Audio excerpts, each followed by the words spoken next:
भारत माता की जय।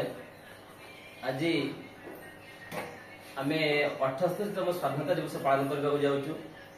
आज हूँ 14 अगस्त, आसंता काली 15 अगस्त। तो आमर भारत 1947 मसीहा अगस्ट 15 तारिख में स्वाधीनता लाभ करथिला।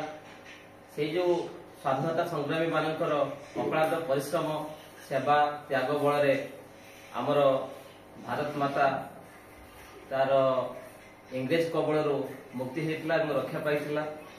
जो महापुरुष मानकर संग्राम एवं त्याग एवं से जो कहले जो भारत छाड़ जो आंदोलन होता रक्त दे स्वाधीनता संग्राम रे सामिल होते। इंग्रेज माने 1947 मसीहा अगस्ट 14 तारिख से भारत भारत को मुक्त कले एवं आम भारत मध्य इंग्रेज कबल मुक्त होता।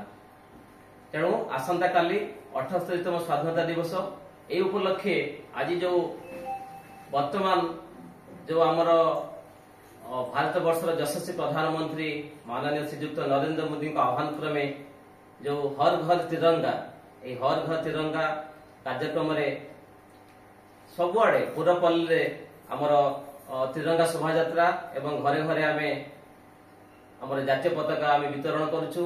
एथिरे अनेक भाई भौणी माने माँ मौसी माने बुद्धिजीवी शिक्षाविद समस्ते सामिल होउचंती। आसंतु आमे समस्ते मिसी ए हर घर तिरंगा शोभा यात्रा एवं वितरण को आमे सफल करेबा एवं जो भारत वर्ष जो विश्वगुरु हेबार जो आमे स्वप्न देखिछु यशस्वी प्रधानमंत्री जो स्वप्न जो आमर विश्वगुरु हेब भारत वर्ष निश्चित भाव में विश्वगुरु हेब एवं यह सफल करने समस्त प्रयास करने उचित। आज आंतर्जातिक स्तर में भारत वर्ष तार ख्याति बढ़ी प्रतिरक्षा क्षेत्र में हो कि वैज्ञानिक जहाँ भी आमर जो टेक्नोलोजी डेभलप हो सबुथिरे आमे सफलता प्राप्ति होचु।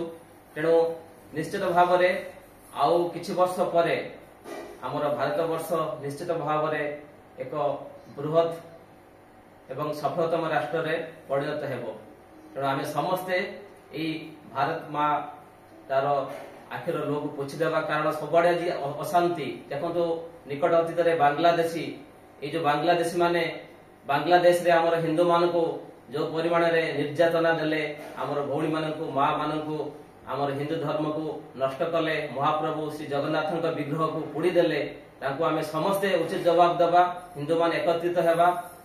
जय हिंदू, जय भारत माता की जय, वंदे मातरम।